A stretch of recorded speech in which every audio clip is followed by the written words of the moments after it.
Thank you guys for joining me for another shop experiment.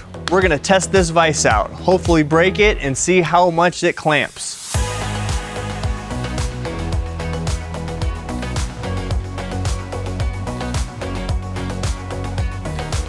This is my answer to having a vise on one of these fixture tables.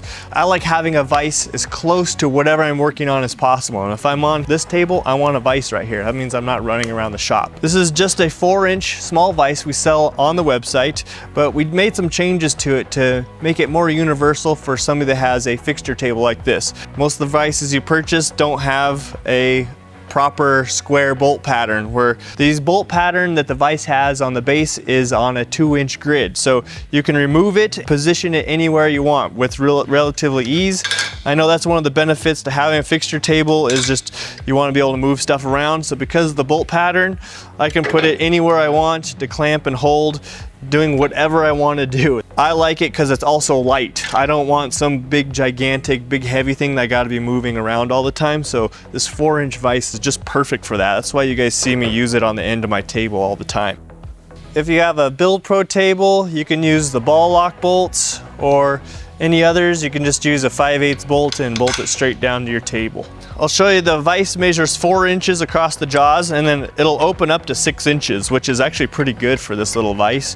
The other neat thing too is that it has these adjustment screws right here on the way of the slide, so that you can adjust how much slop there is if it ever does get wear in it. So I like that too. And now that we got the vise open, I want to put this meter in here and clamp to see how much force this little guy can produce. But I don't want to wreck my meter, so we also sell these copper soft jaws that I'll plop in here real fast, and that way we won't wreck the meter. So let's do that real quick.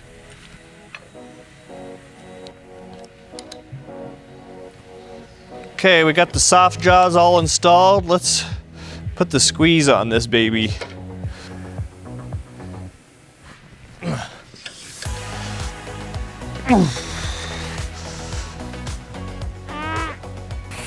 Oh man, what'd I get to?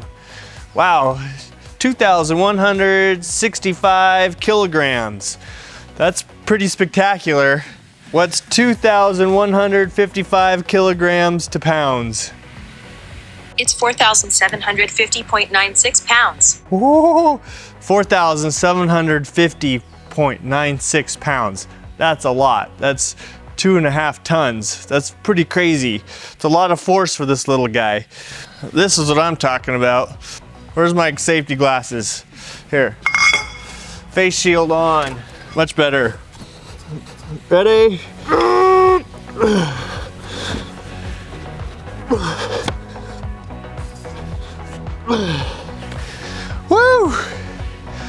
Okay, that's all the handle can take. 4,455 kilograms. What's that in the pounds?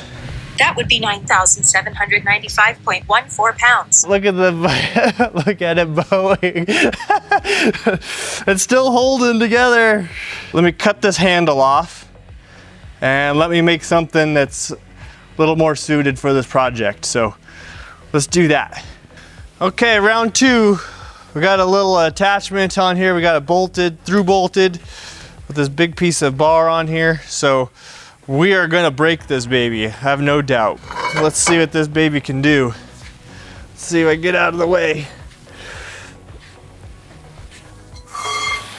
Well, look at it bend.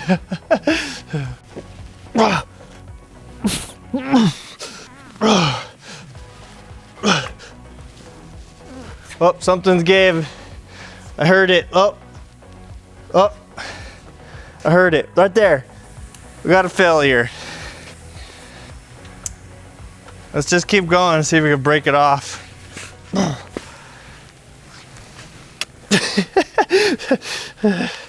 There she goes. I broke the thread right off that baby. Pretty crazy. Check this out. The collar seems pretty good. The rod even seems pretty straight, besides that it's missing the other side of it. The slide, we got her a pretty good bow, but really the weld held up pretty good. I'm pretty surprised. But realistically, I mean, this exceeded is way beyond its design limitations. You should not be exerting any more force on it than this length. So that's the #1 rule of vices, is don't put cheater bars on them. That's how you end up breaking them. Even though this vise wasn't designed to do what I just did, I'm actually pleasantly surprised to see how well it performed in this destruction test. So if you guys are interested in this little baby vise here, I'll have a link in the description below, and I'll catch you guys on the next one.